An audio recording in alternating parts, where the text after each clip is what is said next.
Scoop and Skull. You know what I'm saying? It's your boy Joey here. You feel me? And we about to have to get up into it. Y'all know what it is. But before we do that, y'all know what I would need y'all to do.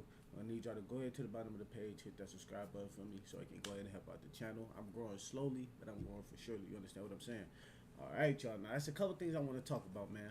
First off, first things first, I do want to talk about, because I'm on board, I do want to talk about that boy Teofimo Lopez versus Rolly. I spoke on this already once before, but I'm still kind of weirded out about how this is going. I'm not gonna lie.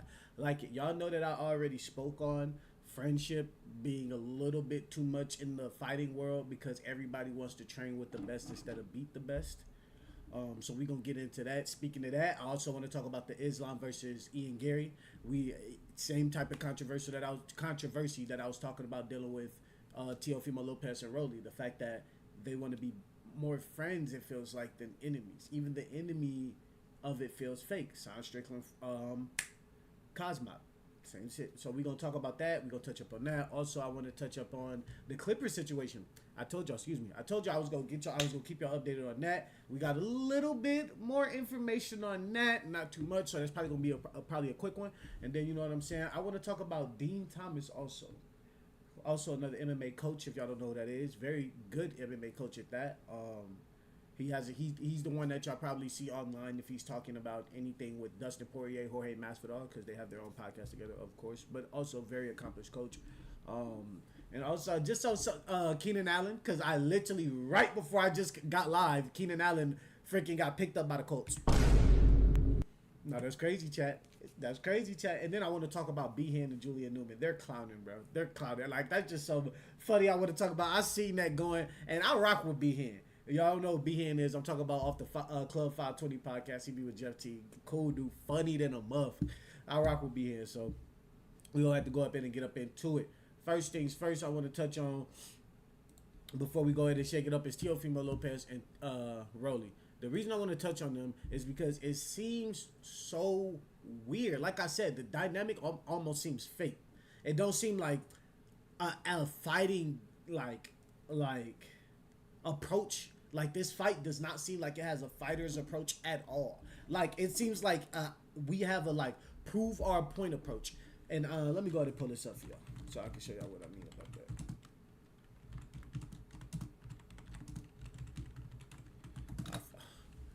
I don't know if I'm going to go to YouTube.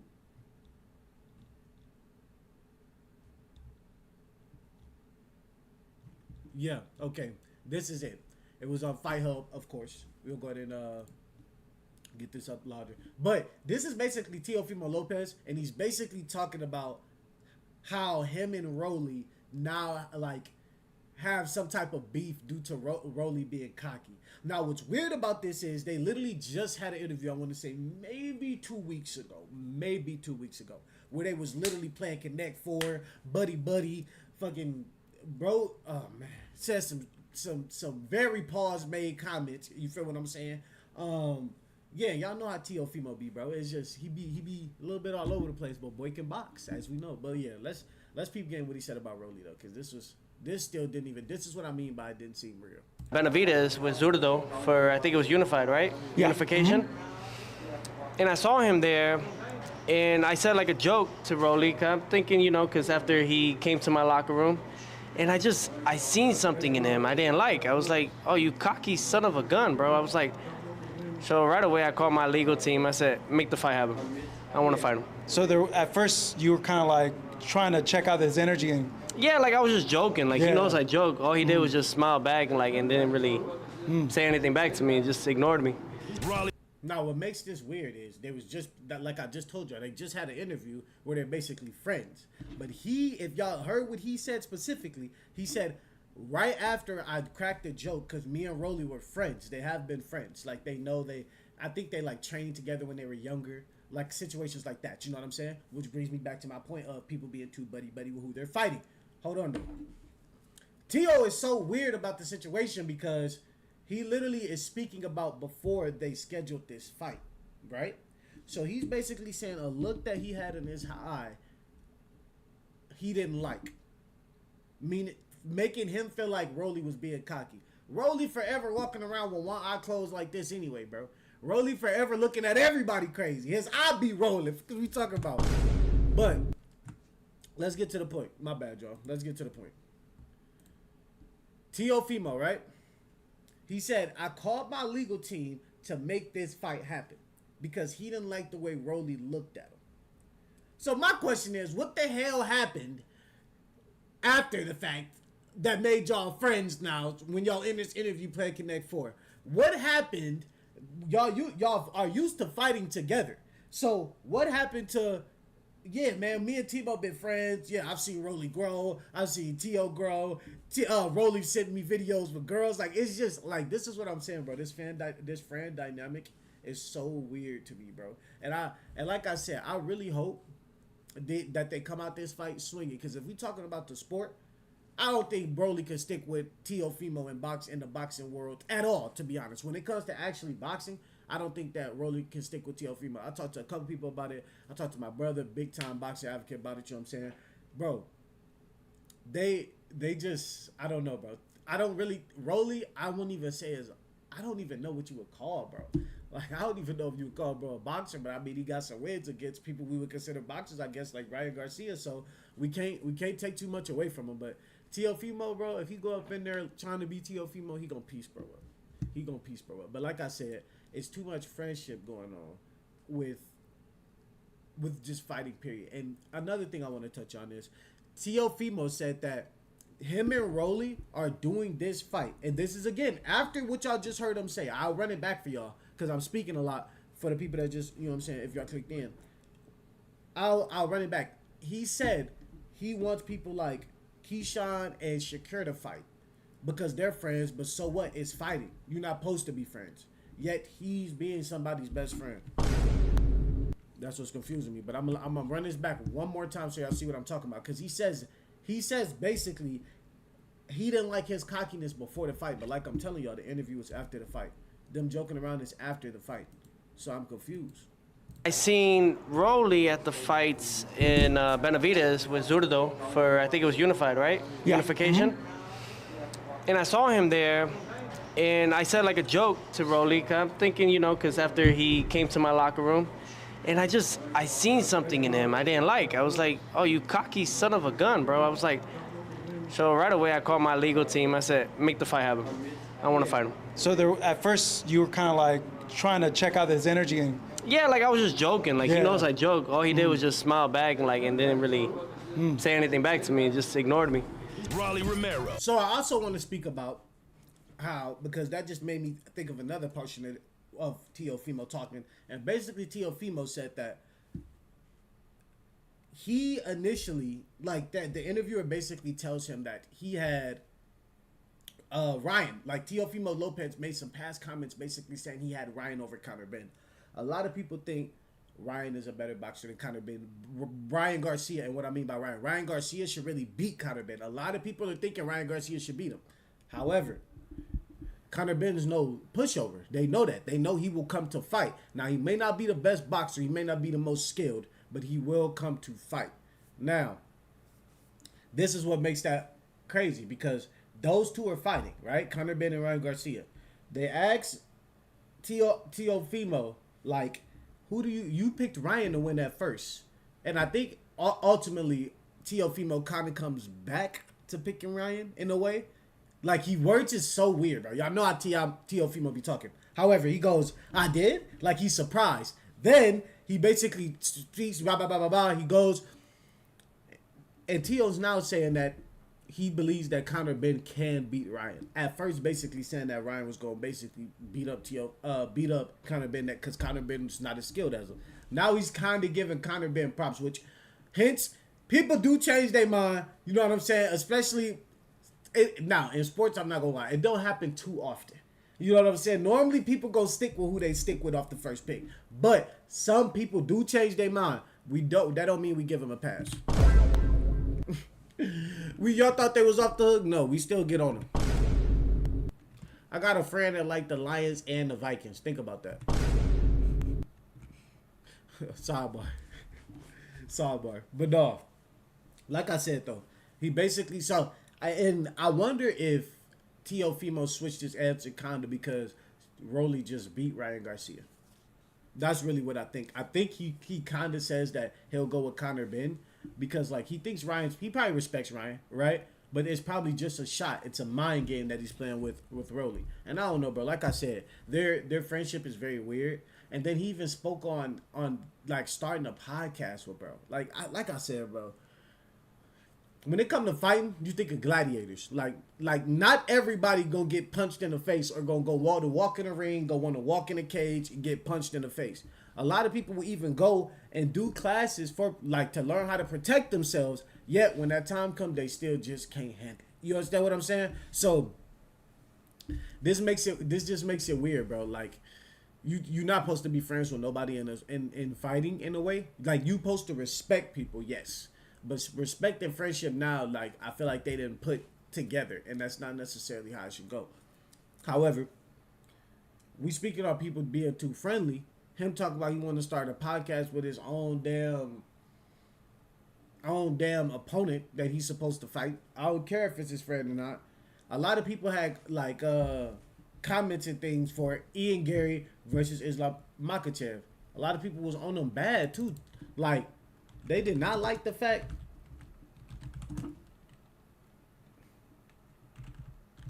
They did not like the fact that where is it at? Dana White called them out. A lot of people are mad at the fact that where's the video at? Dana White call out. Let me see.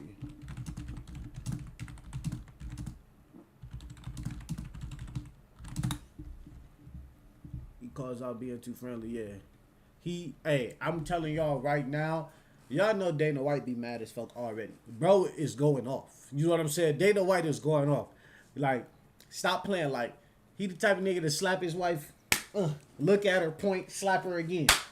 Stop playing. No cap. It's on video. Don't get mad at me. I'm just the messenger. But the point is, though, let's get back on topic. Ian Garry and Islam Makhachev was basically, well, I can't even say Islam Makhachev because he kind of spoke on the same situation. A lot of people had more comments for Ian Garry because he was being way too friendly after every round. And the last big fight that we know that I even spoke on about that was Cosma and Sean Strickland. Like the beef before that fight, you would have thought it was crazy bad blood. You know what I'm saying? I'm talking about Anderson Silva, Chael Sonnen type. You know what I'm saying? Like I'm talking Cody Garbrandt, TJ Dillashaw. You feel what I'm saying? Like a lot of these, so you would have really thought that they was about to get in there and really try to go at each other. We seen fucking Cosmo get taken down. Like, what the, what's going on?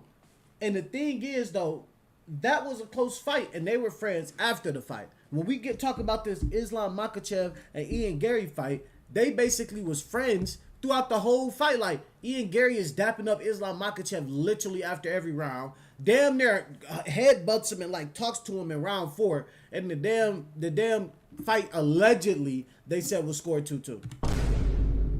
If that fight was really scored 2-2 and bro out there fighting like that, he's not trying to fight.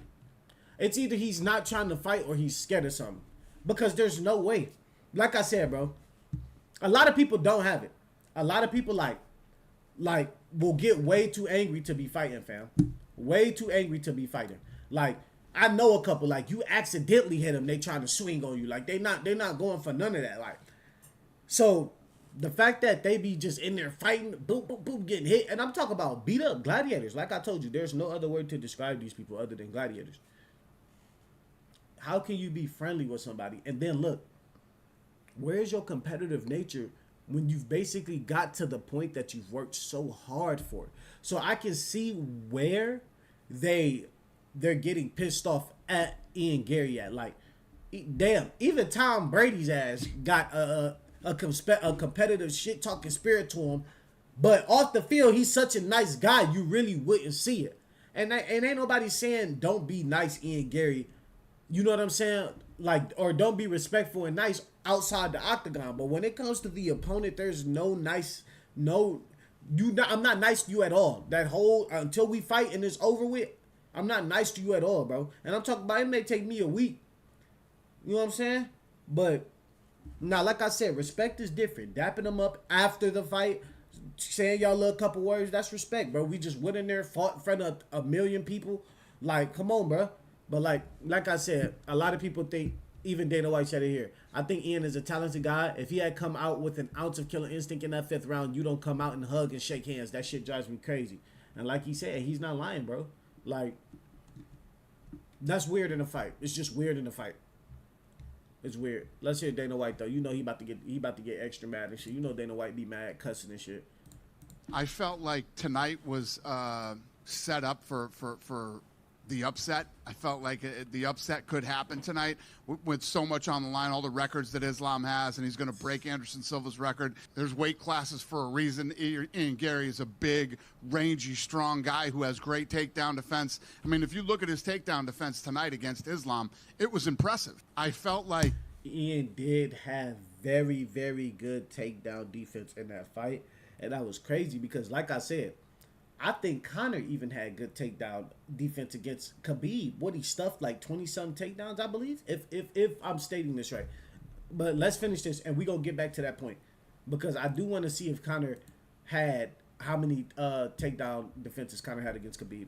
Because I think Ian Garry did a very good job with that as well. It's just, and I'm only comparing them because, you know what I'm saying, the Irish and then the Dags, you know what I'm saying? So I think that Ian is a talented guy. If he had even an ounce of killer instinct in that 5th round, you know, he had been beating him to the body. Islam's whole, I think, right side was beat up. His face was beat up. You don't come out and hug and shake hands in the fight. That shit drives me fucking crazy when there's so much at stake. And there's also a lot of mental gamesmanship, whatever you want to call it in this game. You come out in that 5th round with a flying knee or something crazy and you try to finish the fight. I think that this is one of those fights that Ian will go back and watch and say, fuck, wish I could do that. Well, and when he says comments like that, like he thinks Ian will go back and basically say like fuck, like, you know what I'm saying? And Ian got dropped right there, y'all. He got dropped right there. I ain't gonna lie. But when Dana White says comments like that, right? When he says he thinks Ian's gonna go back and watch, I'm like, bro, there's certain people that's just not like, and in the sport of fighting, it does not look good. But there's certain people that just don't rock with it. You know what I'm saying? Like, they just don't rock with being like angry. You know what I'm saying? Like mad. They just don't rock with it. But just back to the point, like, Makhachev commented on Ian being too nice as well. And the thing is, when you look at the opportunity that Ian had presented to himself, you have to absolutely be kind of disappointed for him. Like, damn, Ian, like, what were you doing, bro? Like, you could have really stopped the streak. You know what I'm saying? And when you stop streaks, you're just as respected as the person that did the streak, truthfully. So Ian would have got dumb respect, would have became the champion. And then you think people like Anderson Silva wouldn't have came and talked to Ian on the side? Like, damn, bro, appreciate you. Like, I mean, records are meant to be broken. As someone that has record, or as anyone that has a record, if someone breaks it, you are genuinely happy for them. Now, there are some haters. Don't get it twisted. There are some haters. But everybody ain't gonna take that record breaking good. Like, that's still something that's in their legacy that you just broke. So he could have necessarily got some Anderson Silva respect, and everybody would have been talking about him. And the thing is, this is the crazier part about that situation. If Ian wasn't being nice, we're speaking about him in a completely different tone. If Ian wasn't coming out there being buddy with the opposition, we talking about him in a completely different tone. I'm not lying to y'all. We like, damn, Ian actually gave Islam a good fight. Damn, maybe we should have Ian and Islam rematch each other because that actually was a good fight. Y'all just heard Dana. Whole right side messed up. Look at Islam's face. I want to see if I can find y'all a picture of Islam's face. Now, not to say, like I said, excuse me, like I said, where is it at? Where Ian gets dropped. No, that's not it. Look at. Okay, yeah. And then this is Islam's comments. So I'll just go ahead and we can look at Islam's comments as we look at his face, because his face is beat up too. And I'm not gonna lie, but Islam Makhachev agrees with Dana White. If y'all can see this, and doesn't understand why Ian Gary was so nice to him during their fight, bro. I don't understand. This is a fight. We don't have to hug each other every round. We're going to war. I respect all my opponents, but Ian respects too much. It's not something you have to play. This is a fight. This is not a game. And that's how I feel as well. Like, bro, Islam couldn't have said it better. Like, he put on a good fight. Like, I don't agree with these judges' scorecards. Like, I think they for sure graded this way too low. You know what I'm saying? But graded Ian, that is, too low. However, look at bro's face. I wish y'all could see like a side of his body. We might be able to find like a side part of his body, but look at his face, bro. Bro was getting in there getting pieced up. Don't get it twisted. Like, and the thing is, Islam is cold, bro. Cold. Like I said, he in there getting pieced up, but he dropped Ian Gary with the high kick. It seems like between every round, Ian was saying something to you, kind of trying to give you a hug, touching you on the head. Beginning of the 5th round, he high-fived you. Dana White said he hates that. He wish you guys would just... Bro, honestly, I don't understand, man. This is the fight. This is not something we have to, like, hug each other every round, you know? We're going to war to broke the face, to broke the eye, you know? That's why I respect all my opponents, but Jan, I don't know. He respect too much. What did he say to you after the fight? Because it looked like he came and He shot just you. said, I fight today with the greatest fighter. Yeah, I respect him, you know. He's a good guy, very kind, you know. But this is the war, you know. Look my face. I just come to beat everybody. It's not some. I want to see how many.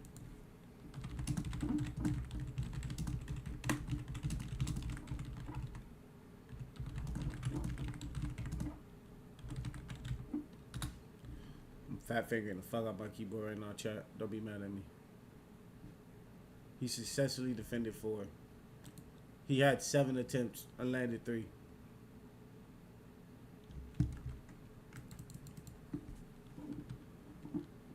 I don't know which one. If that's right.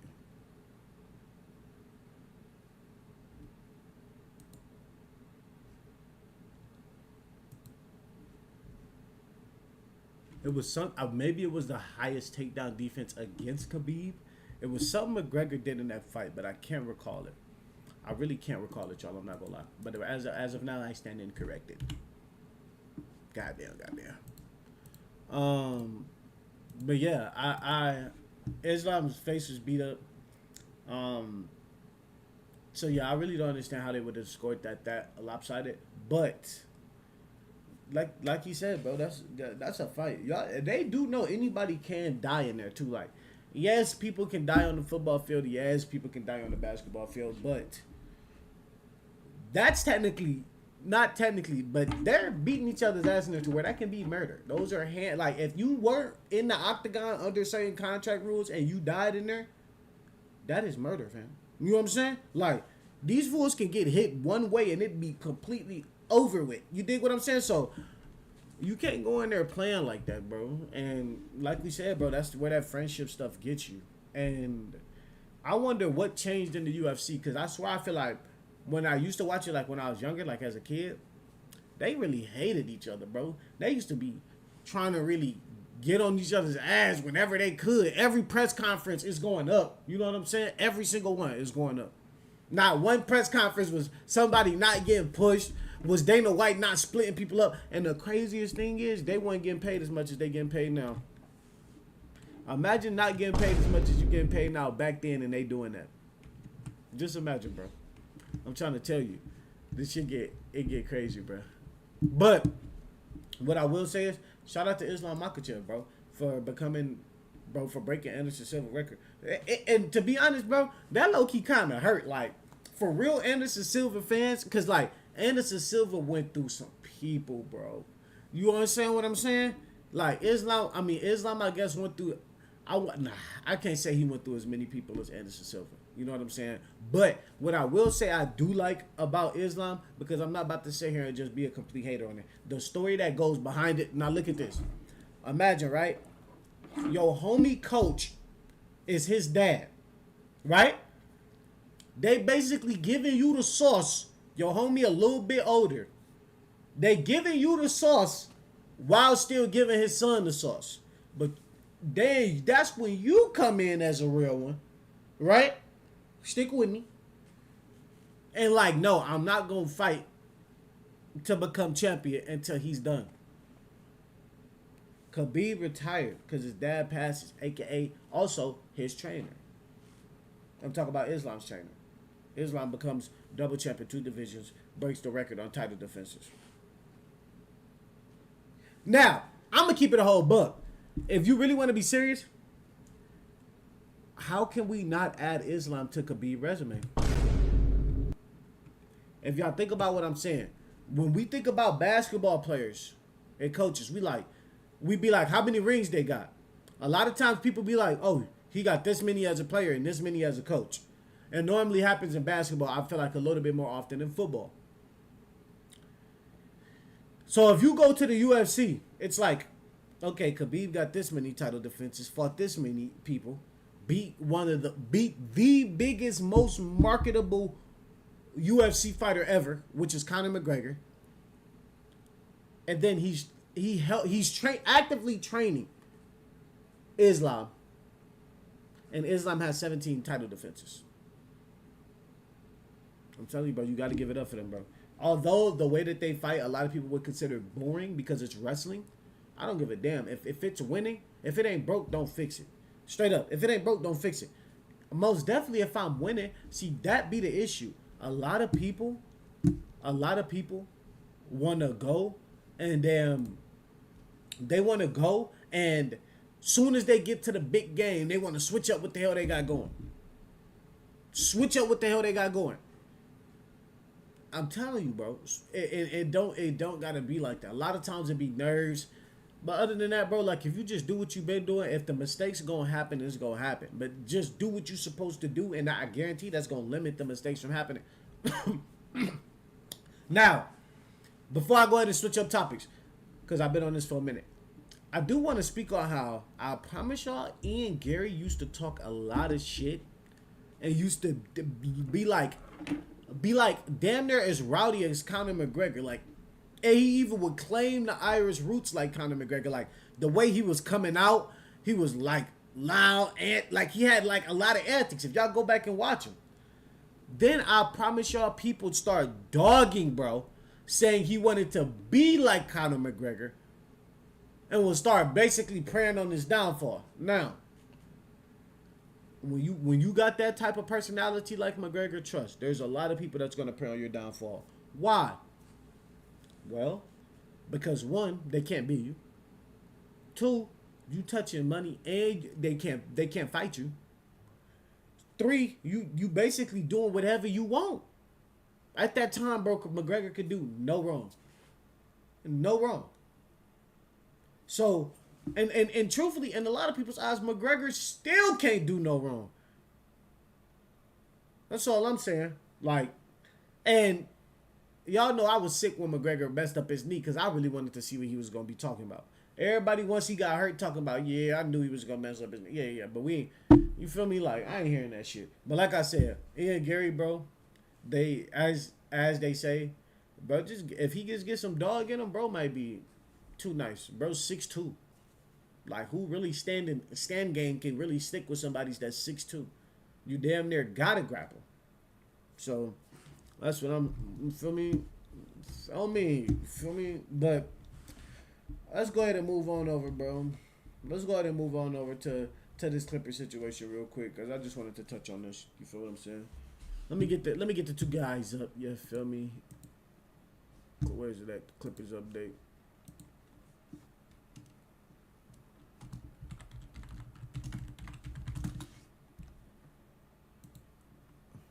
Because I want to see if I can get both of them. Because as of right now, chat, ESPN and the NBA damn near at each other's neck.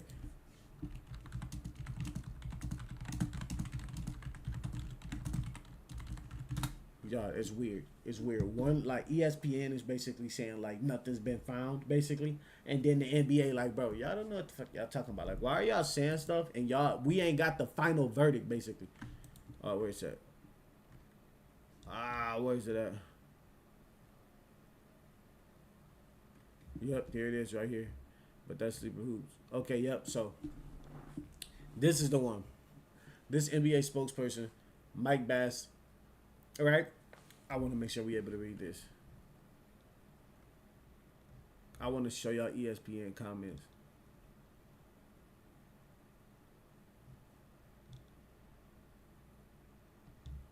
Where's it at?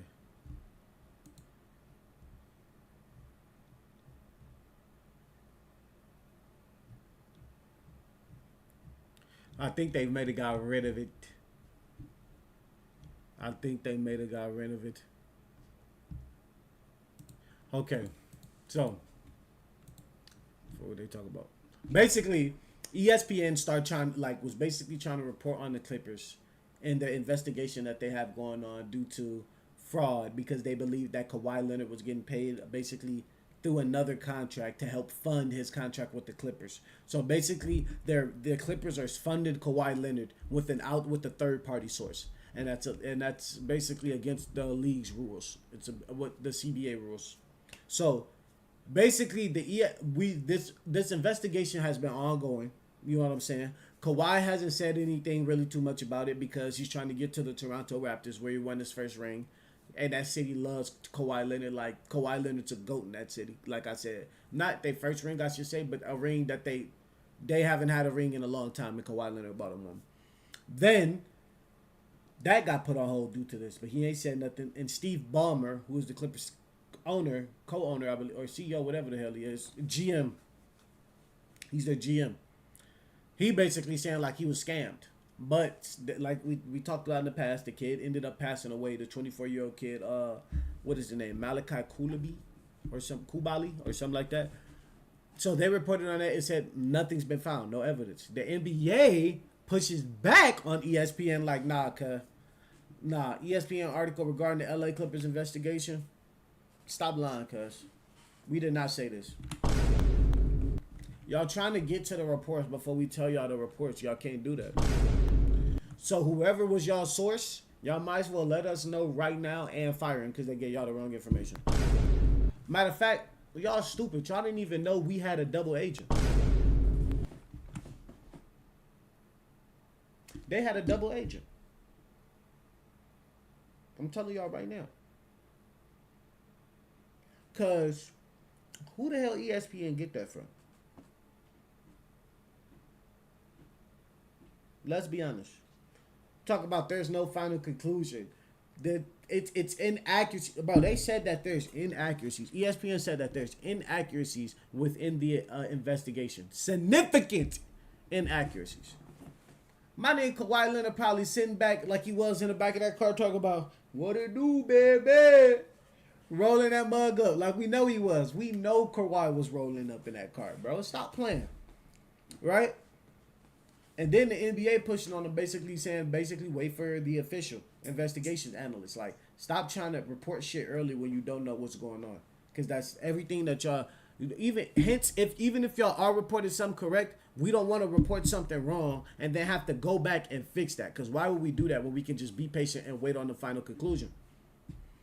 Hey, but let's go ahead and read it, bro, because I was going to read it like 5 times, but you know what I'm saying. You know how Joey be. NBA spokesperson Mike Bass.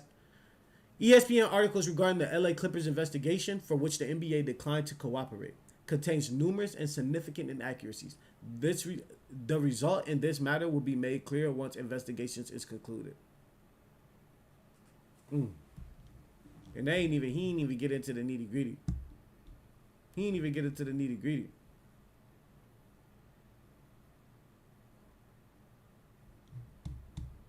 And then we ain't even gonna get on that. We ain't gonna get on that. But look, this is the ESPN's.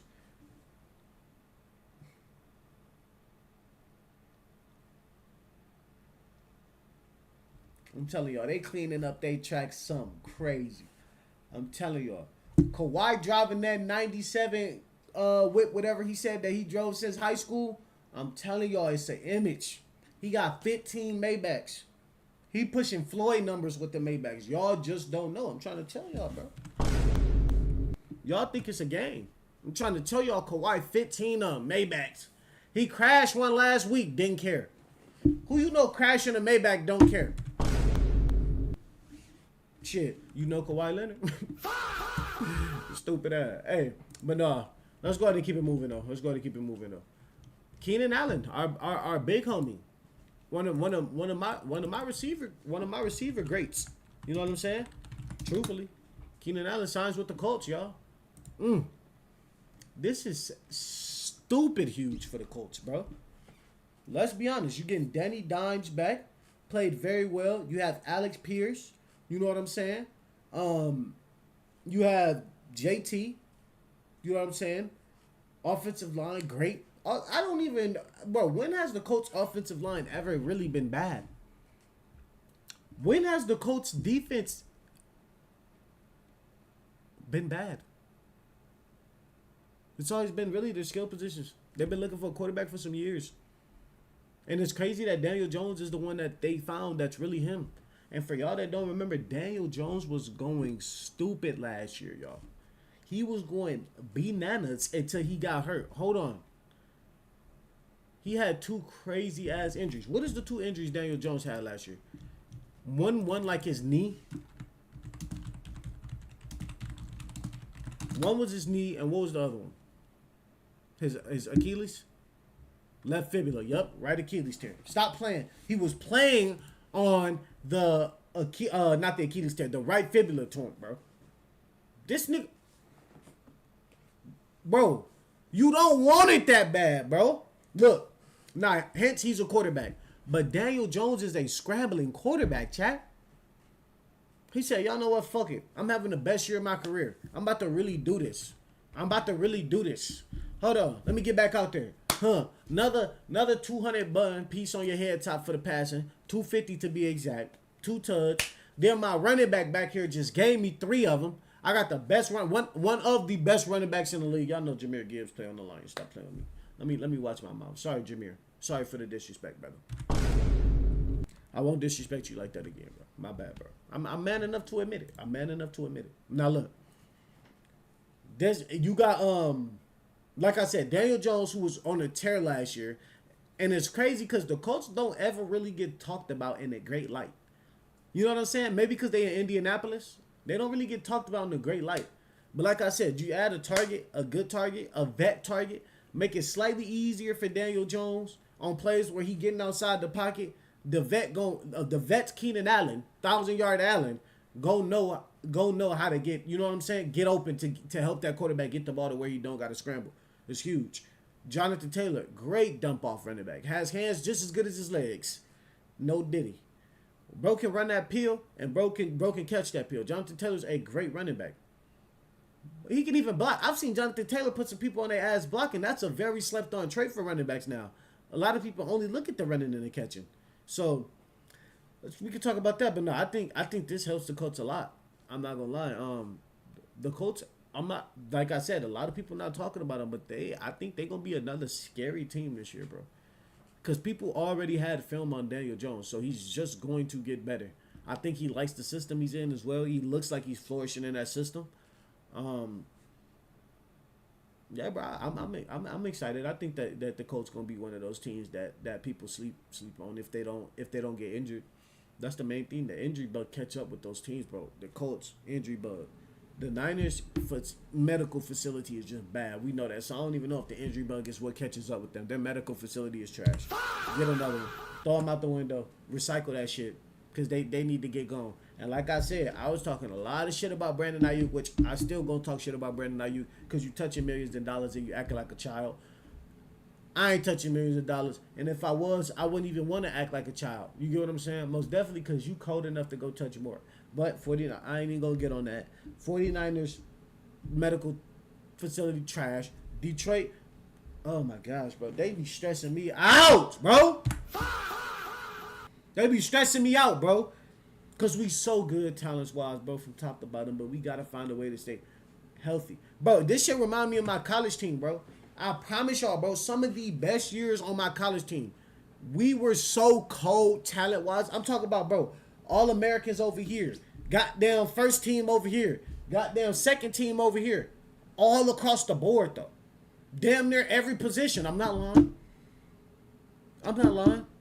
Quarterback, receiver, running backs, goddamn safeties for sure. Both of the safeties nice. Both of the corners are nice as shit. One play for the Lions. Shout out Khalil Dorsey. What else? Bro, I'm telling you, bro. They was like that. Them boys was really like that. Like, one thing I can't say is them boys couldn't play no. I mean, one thing I can't say is our team sucked. We was just hurt. And a lot of people say that. Yeah, whatever, bro. Nah. I'm talking about 30 plus people hurt, fam. No cap. 25 plus people hurt, fam. And y'all ain't seeing that. Half damn near 1/3 of the damn roster talking about inactive. You feel me? But no, like I said, Colts, Niners, Lions. Who else got the injury bug last year? Pretty fucking bad. The Texans got the injury bug pretty bad last year. I think they're another team that if they stay healthy, they'd be good. So yeah, man, I think the Colts, good pickup for them, man. I really, really, really like that pickup. And you know what I'm saying? He's him. And this would be probably a good year for him to go out on. You know what I'm saying? If he wants to. I would expect he want to go back to the Chargers, but I don't know. It's crazy.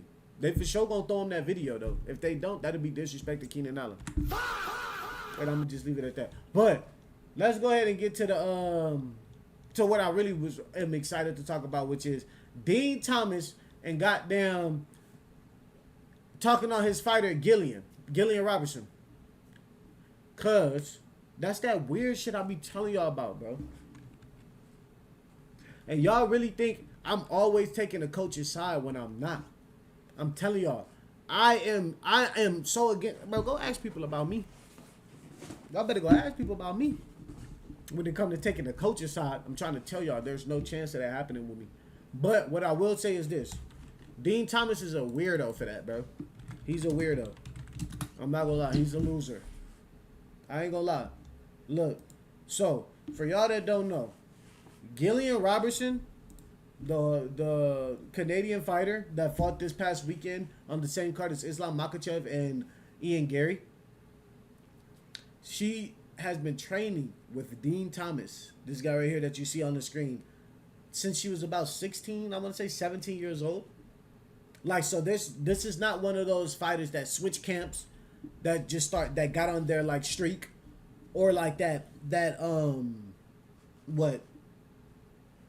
This is just not one of those fighters. She's one of those fighters that stuck with him basically since, you can say, I wouldn't say started, but you can really say since she started going like aggressive towards MMA, towards the mixed martial arts world. She stuck with him since she's been like 16, 17, and they known each other at the America's Top Team. So, and we all know American Top Team is one of the biggest gyms, one of the biggest fighting gyms used for fighters in mixed martial arts. Like, American Top Team is one of the biggest fighting gyms, period. What the fuck am I talking about? Let me not disrespect ATT. Let me not. But, like I said, they worked there. They both left together. When he left, she left with him. So, bro, you can see where her loyalty lies. You get what I'm saying? Like, sometimes... Now, look, bro. It really do feel like when you get so close to a coach, that, bro, it really be hard to not want to get coached by that coach no more. I'm telling you. I also feel like that may be one of the biggest flips from some of these college players. Like I said, the coach, I'm not always on the coach's side. It's just players make it so easy to be on the coach's side. Now, y'all know I'm always against how the media be wording shit and shit. You know what I'm saying? And shit. But, like I said, if you stick with a coach this long, bro, you got some crazy trust in that coach. Period. Most definitely in the sport where nowadays, it's people be switching gyms no matter what. Shit, we just seen Robert Whitaker switch his gym for the first time. You know what I'm saying? So you know, or no, not Robert Whitaker, because Robert Whitaker don't switch. No, he switched it one time. I believe. But it's like when you gotta stick with those people, bro. You gotta stick with those people. What happened? So basically, let me get to this interview. Mackenzie Dern basically put a good beating on Gillian Robertson throughout the whole fight. She basically was getting beat up throughout the whole fight. And then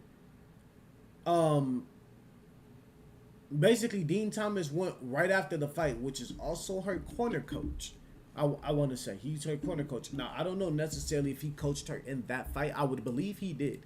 Because he went. No, he had to have, because he went here and said he's retiring as the corners coach.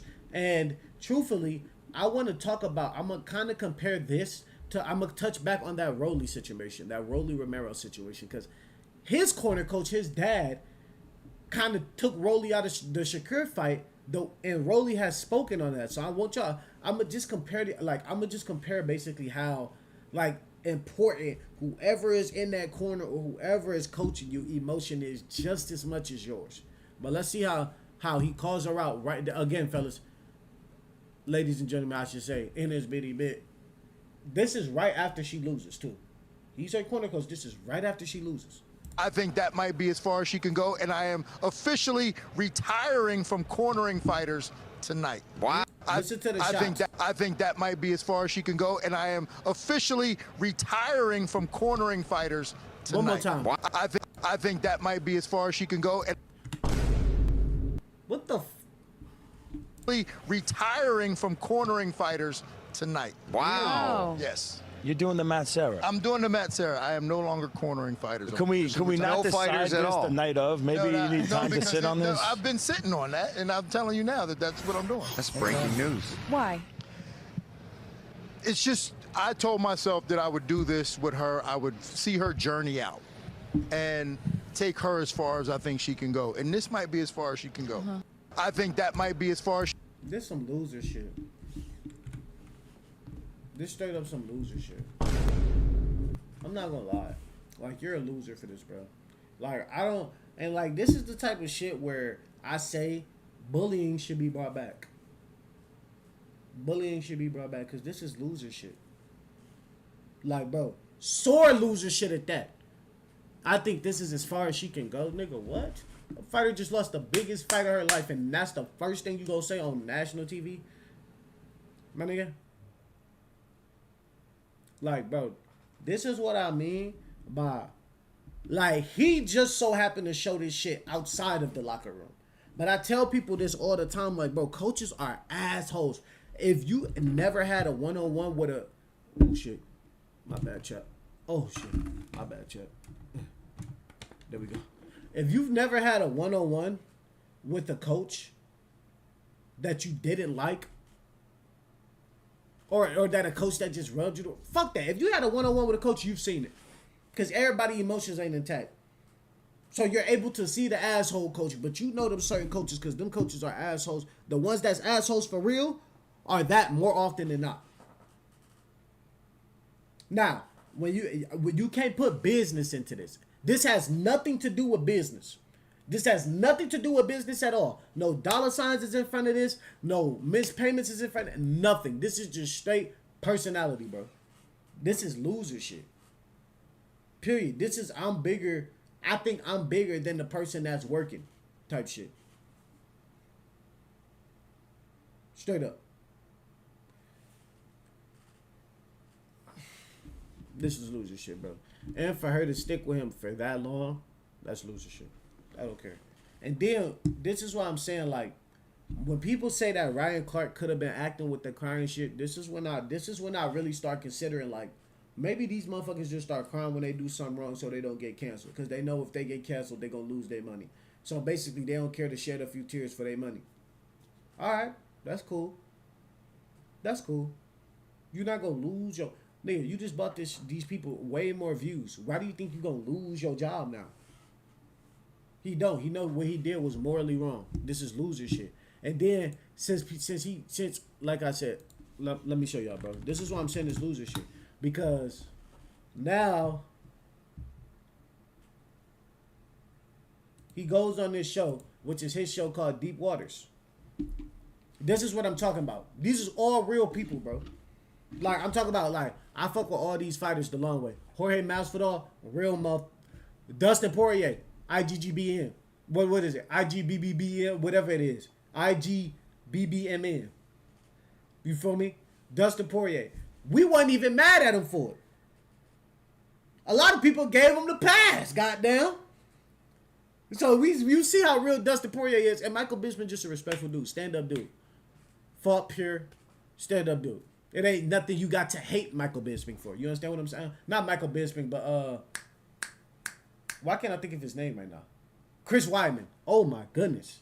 Oh my goodness. There's nothing you have to hate Chris Weidman for. Michael Bisping, he a little shit talker. So you got your 50-50 with him. He had a personality. If you have a personality, 9 times out of 10, a lot of people it's gonna be as many people not like you as like you. Because you're expressive.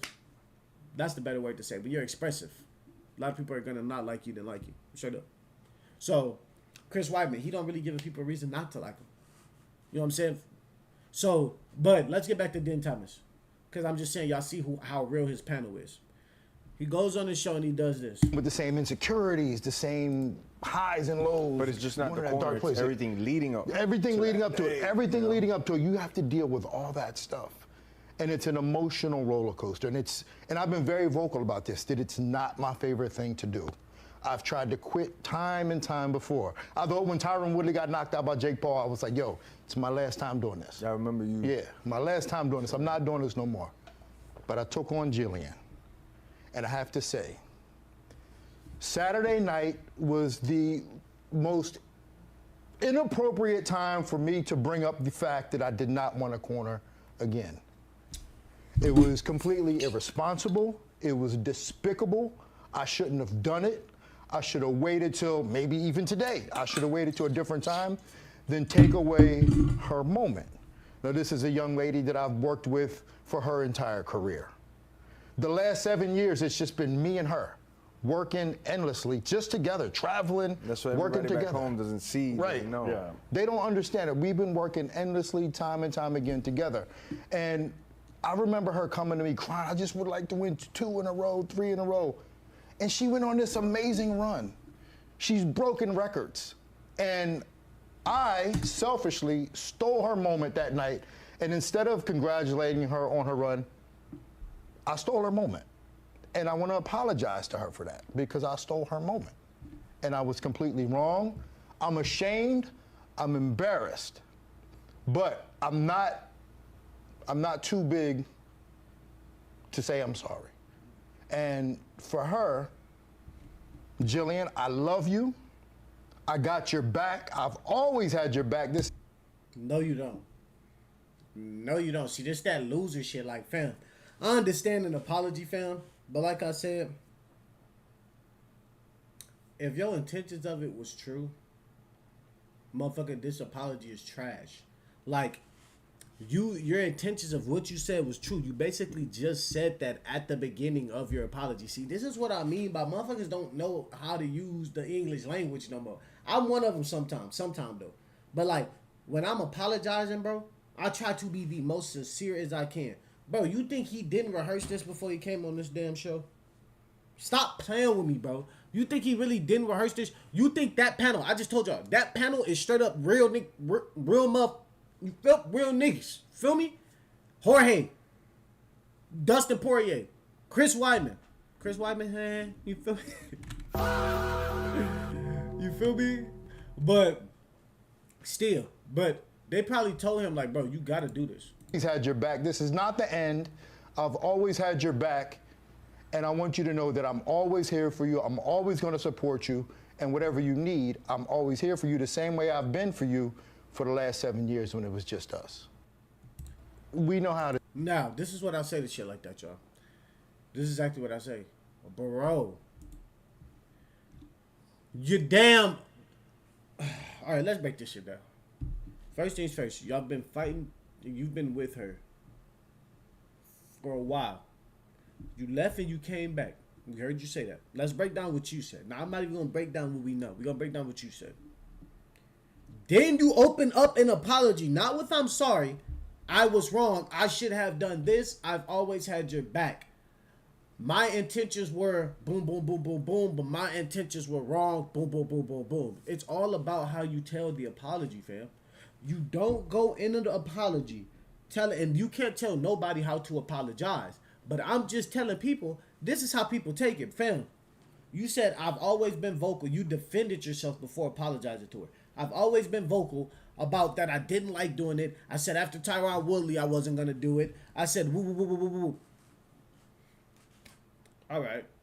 So now you're making it seem like she forced you to do it. Still bad. Let's keep moving along. Then you go and you say, Gillian, I've always respected you. Since the start of this thing, we've been together for 6-7 years. I've always respected you. I will always respect you. That's what makes it hurt more, fam. Is that y'all been together for so long and you stab Shorty in the back. That's weird, fam. I don't care. And I'm talking about this as on some athlete shit. Like, that is weird, fam. What did you get out of that? Your frustration with that at large, that's what you got out of that. And y'all see, I ain't said one thing, which is what that he talking about. He said the same thing about 17 goddamn times in this interview, and y'all see, I ain't said nothing about it. And what am I talking about? The fact that he's reporting on Gillian, but he's saying, I stole your moment. Bro, you stole more from that athlete than her moment, bro. That's what I'm trying to say. And that's why I say coaches don't understand this. That moment you taking away from her, yeah, she knows she can never get that back. But the thing is, you could have taken that moment any other way. If you was drinking or something, and like I said, and the reason, and I'm bringing up drinking, I'm glad that I say that. Or if you was drinking or something, and you got in trouble before the fight, that probably would have been better than you going after the fight and basically downplaying a fighter that you helped train in the corner. That's weird, fam. And that's why I say you can't come back from situations like this, because some people, it almost makes it seem like, and this is why I say some people think they're higher than they are. Because I've seen how Dean Thomas, like how I've seen his takes on that show. And I'm not against them all. Some of his takes are spot on because they're spot on. And I'm not against people that take the hater approach, because sometimes the hater approach is the truth. People just look at it as the hater approach because nowadays you're not supposed to say nothing negative. And really, you can't handle the truth might be the realest shit in the world. However, I've seen his takes on this show. Sometimes they're more biased, fam. Sometimes they're more on the bias side. And I like when Dean Thomas speaks on the real side, because his bias side never looks well. It never looks well. Like I said, bro, you apologizing for the wrong thing. You apologizing for the moment, but the bigger issue lies within you going and doing that right after her, which basically saying that you quit because of her performance. So you basically are shitting on your fighter, basically saying her performance was so bad that you never doing a corner job again, regardless if you hate all of that. One thing that you can't do is half-ass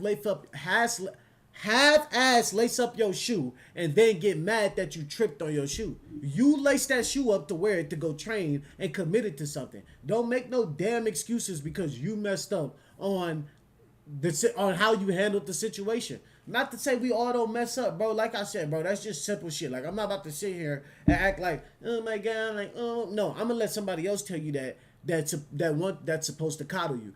In reality, bro, we all fuck up. But you are respected more of how you handle a fuck up. The fuck up don't matter based off how you handle it. Now, handling some mess ups does take longer. It's just the name of the game.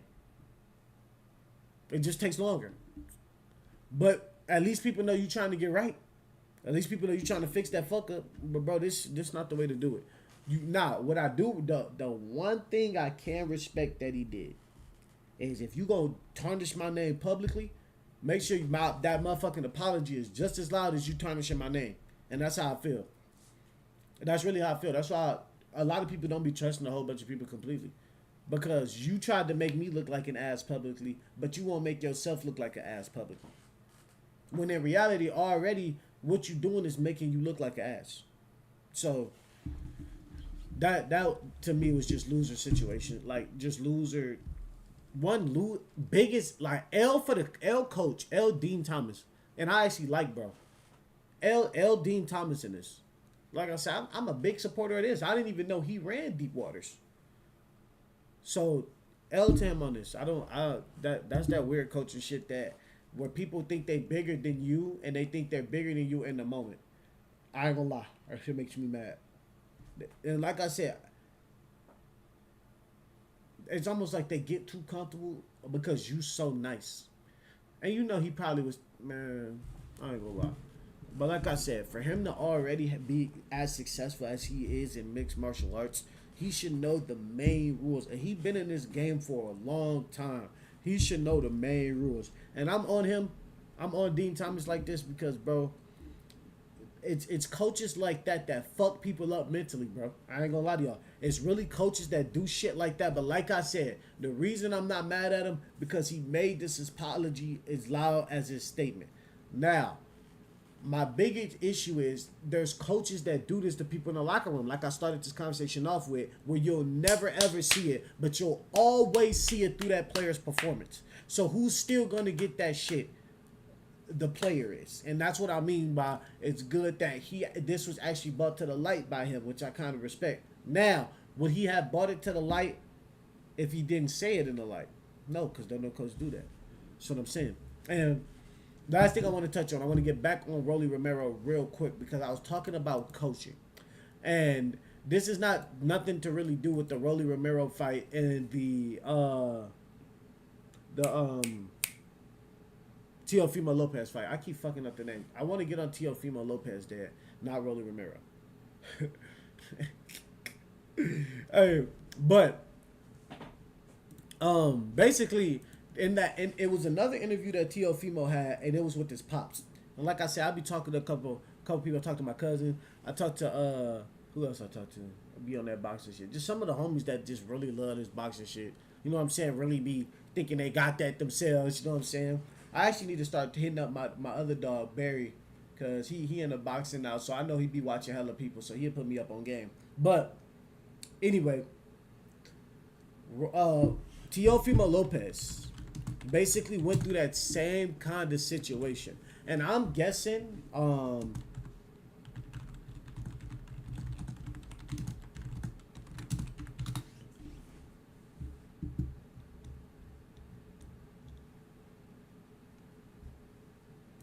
now look, this is the interview where now I understand. A lot of people get on Teofimo's ass because they say his mental is not there. But like I said, your mental is normally as strong as your household. What I mean by that is a lot of people, like kids, even in school, this is the best example. Kids in school will act very, very good. You know what I'm saying? Be perfectly good kids. But they go home and that home start not being a home to them. So what do those kids do? They start acting out. Where does that normally lead to? Them acting out in school. Like I said, bro, you can't escape it everywhere. You can't escape it everywhere. And like I said, y'all say Teofimo crazy, but y'all see, bro is really trying to have a real conversation with his pops in this interview, and his pops just not hearing him. And I think a lot of kids go through this but the thing that sucks about this is a lot of kids get penalized for their mental because of this. You know what I'm saying? Like, there's so many great athletes that get penalized for their temper, because they're like, they joke to get over shit. You know what I'm saying? Because they smile to get over shit. You know what I'm saying? Like, that's just what they're accustomed to. You don't know what they have going on at home to where they have to do that. You know what I'm saying? Like, and that's what I be saying. But as we can see here, let's just stick this to the coaching point. This is just a little different because it's T.O.'s dad. So he's around him 25-8. So that means T.O. probably hears this all the time because it does seem like T.O. dad don't know when to turn off coach mode and go into dad mode. Like I said, a lot of people comment on Teofimo's dad and how he basically is not really good for Teofimo. They said the biggest fight that I believe Teofimo lost. Which one was it? His dad was out drinking. Was it Lomachenko? Who was it? No, he beat Lomachenko. And he lost to, what's the other dude's name? Don't matter. His dad was caught drinking out in the crowd before a fight. Let's just put it like that. Before a fight. But then we all wondered why Teofimo looked so bad when he fought Shakur. And a lot of people, like I said, they say this about Teofimo. If Teofimo comes out boxing, he can whoop anybody's ass. I'm telling y'all, people put Teofimo up there like that when he goes out and box.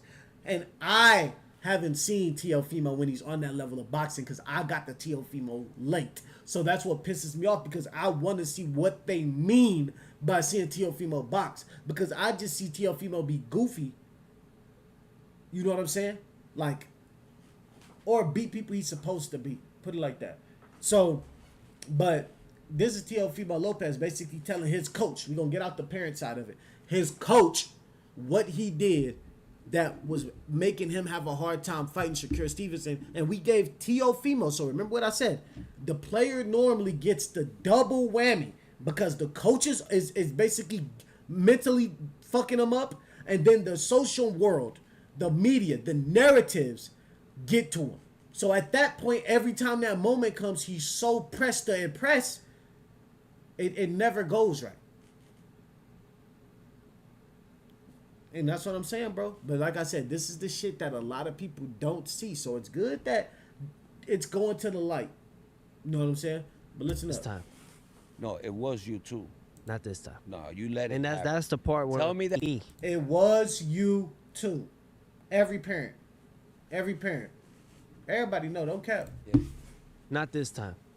No, it was you too. Not this time. No, you let it. And that's the part where. Tell me that you didn't let him have it. What do you expect You when gave it I to got them. I got my every son wants to make their father proud. Am I right? When you got your father in that moment, when you're bleeding, when they're allowing Shakur to do all these extra things. Bro, plead and you're right now. in there. And there's plead right now. You're broken the record for the most attendance in Madison Square Garden. You're this and you're that. And your trainer is not giving you instructions. They're just talking you down. Where's your power?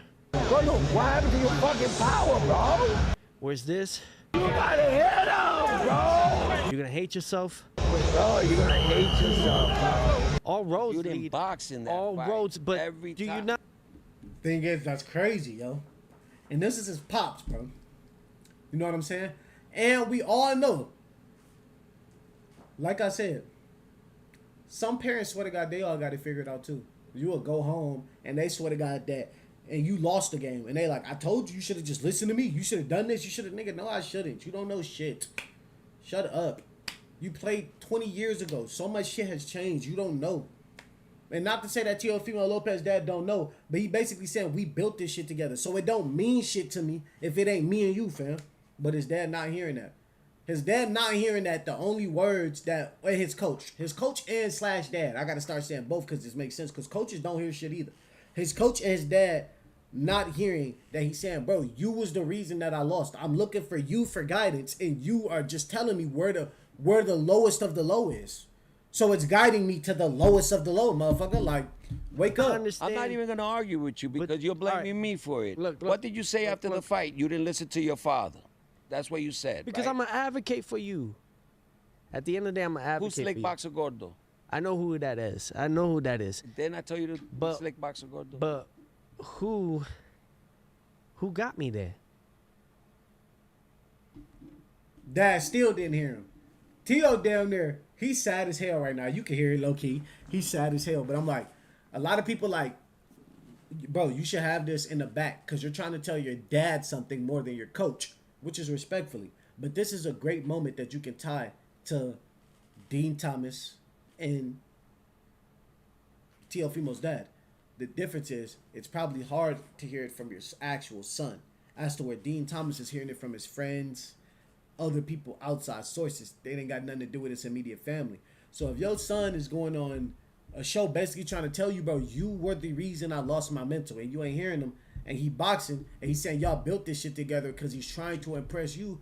If you don't even care about the impress no more, if everything is just gonna be shit that I do, if it's gonna be low when I'm low and high when I'm high, that's not what I need out of a coach or a dad. And that's what I'm saying for Dean Thomas. Dean Thomas didn't have no issues with Gillian when she was winning those fights. He ain't come out on there and say none of that about 5 fights. I hate the traveling. I hate this. I hate this. I hate that. I hate that. But you blow up on her championship fight. Come on, bro. Come on, bro. And that's what I'm saying. I can't get with that loser shit. That Teofimo dad, I don't mean to talk about people's parents. That's loser shit. Dean Thomas, the way you spoke on your fighter, someone you've coached for multiple years that you've seen blossom into a championship contender, you're a loser for that. Straight up. And I think that you have more than just a public apology to give her, because that's weird. Same with Teofimo Lopez, that as a coach, you're a loser for that. And the fact that we can actually hear you tell him he's going to hate himself, where's your power, where's this, and there's no coaching advice. Okay, throwing the jab, slip, try to jab. Okay, catch, parry, do something. Whatever the fuck you may tell him to do. I don't know. I'm not in there with world-class boxers that's been boxing since they've been 8 years old and shit. You know what I'm saying? But what I can say is, that ain't no advice from nobody. That's like asking a running back, where's your power? Where's your, not even where's your power, where's your speed? So I think that's loser shit from both of them. But we'll go ahead and get up out of here. Y'all know we got another one to Scoop and Skull, man. Y'all know how we do it. Hey, but like I said, if y'all watching and y'all rocking with the shows, man, go ahead and hit that subscribe button, because I'm moving slowly, but I'm moving surely. And I'm trying to get to that monetization on the YouTube and 10. But y'all know what it is, man. Scoop and Soon, we up out of here. Peace and much.